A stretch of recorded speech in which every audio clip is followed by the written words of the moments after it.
दिल्ली में चुनाव की घोषणा होने वाली है। शायद फरवरी तक चुनाव हो जाए। ऐसे में चुनाव सरगर्मियां बढ़ चुकी है।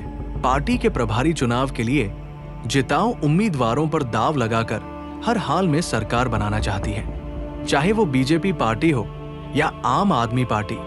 ऐसे में कई अपराधी उम्मीदवार भी टिकट लेने की ताक में है।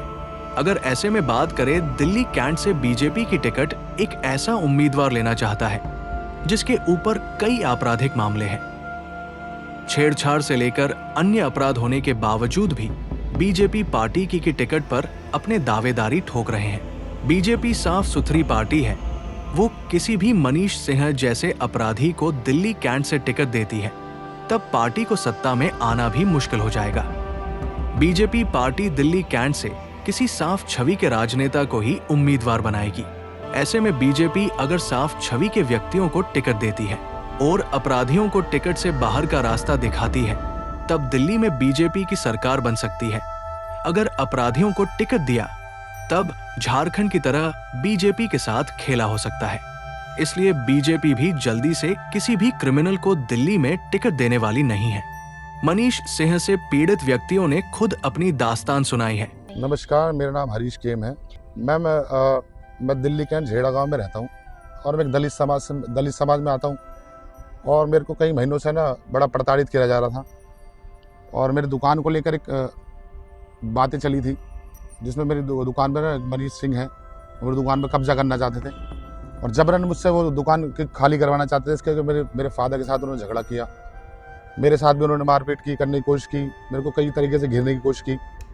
और इसी के चलते है ना कुछ 17 मई को मेरी बांसुरी स्वराज की हमारे यहाँ पर रैली थी। मैं बीजेपी का कार्यकर्ता हूँ एक, और उस रैली के अंदर मनीष सिंह और उसके कुछ गुंडों ने मेरी वाइफ के साथ बदतमीजी की और उनसे जाति सूचक शब्द बहुत सारी कहा उनसे। तो उसके बाद भी रात में झगड़ा हुआ, उसकी भी कंप्लेंट मैंने पुलिस को दी, लेकिन पुलिस में कोई कार्रवाई नहीं कर रही थी। मैंने इसकी कंप्लेंट SC/ST आयोग में भी दी, फिर भी कोई कार्रवाई नहीं हो रही थी। और जो हमारे यहाँ पे 2019-20 में जो विधानसभा इलेक्शन हुए थे, उसमें मनीष सिंह इलेक्शन लड़े थे, जो यहाँ से बीजेपी से हार गए थे। उन पे कई मुकदमे की डिटेल मैंने पुलिस को दी कि इन पे रेप के मुकदमे चल रहे हैं, एक्सटॉर्शन के हैं, 302 के मुकदमे चल रहे हैं। लेकिन पुलिस ने सिर्फ मेरे को एक का खुलासा किया कि DLF में गुड़गांव में किसी लड़की के साथ इन्होंने 2011 में रेप किया था, और लेकिन उसका नाम सामने तो आया नहीं, लेकिन ना वो लड़की सामने आना चाहती है। अब उस केस में क्या हुआ था इसकी डिटेल तो मुझे पता नहीं है, लेकिन SC/ST आयोग ने मुझे उसके बारे में बताया कि इस पे 376 और 506 का मुकदमा चल रहा है। और ऐसे जो KP सिंह थे जिनसे, और एक लड़का था इसमें आफ्ताब नाम का, जिसपे ऑलरेडी 302 मर्डर का मुकदमा था, चोरी का मुकदमा था। उसकी डिटेल भी मुझे आयोग ने बताई। और उसको तो क्राइम ब्रांच वाले, मेरी जो वाइफ ने जब कंप्लेंट दी तो उसको तो क्राइम ब्रांच वाले उठा के बिहार जेल में ले गए थे। लेकिन ना तो मनीष सिंह पर कोई मुकदमा किया गया, ना पर कोई पुलिस कार्रवाई की गई, क्योंकि दबंग है और पैसे वाले हैं। मैं गरीब दलित समाज से हूँ, और इसके चलते मेरी वाइफ कुछ दिनों से बड़ी बीमार हो गई थी। और कुछ दिन पहले भी 18 तारीख को उनको चक्कर आ गया, दौरा पड़ गया, बेहोश हो गई।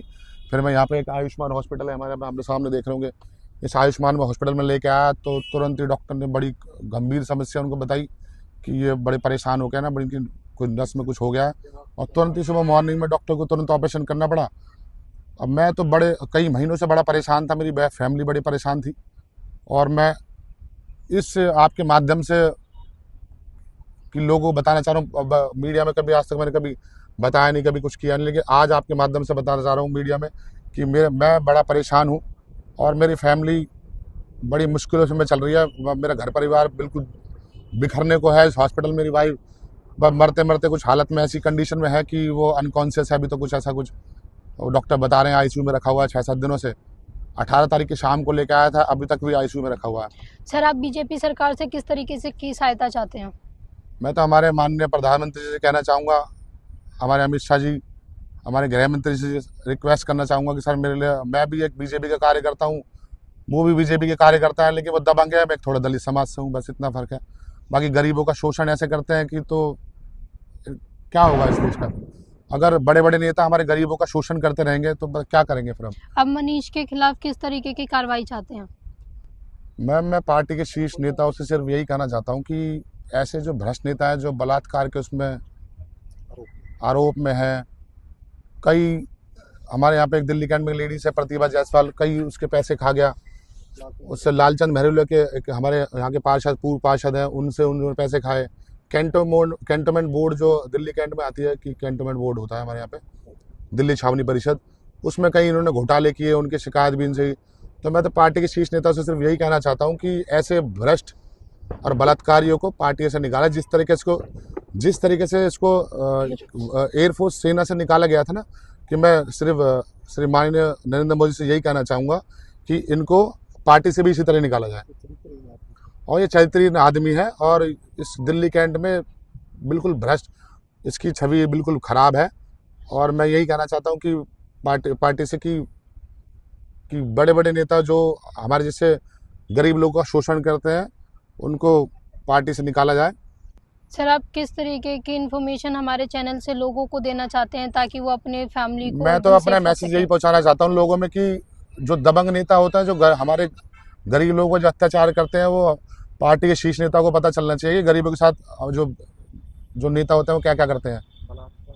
अब इन पर कई बलात्कार के मुकदमे चल रहे हैं, कई मुकदमे चल रहे हैं इनकी। कई कैंटोनमेंट बोर्ड में हेरा फेरी की थी इन्होंने, उससे कई मुकदमे, कई दिल्ली कैंट में एक प्रतिभा जायसवाल थी, उससे कुछ पैसे ले लिए थे उनसे 40-45 लाख रुपए। कई मुकदमे ऐसे चल रहे हैं, फिर भी पार्टी इनको आगे बढ़ा देती है, किसी पद पे दे देती है, कुछ ना कुछ दे देती है इनको।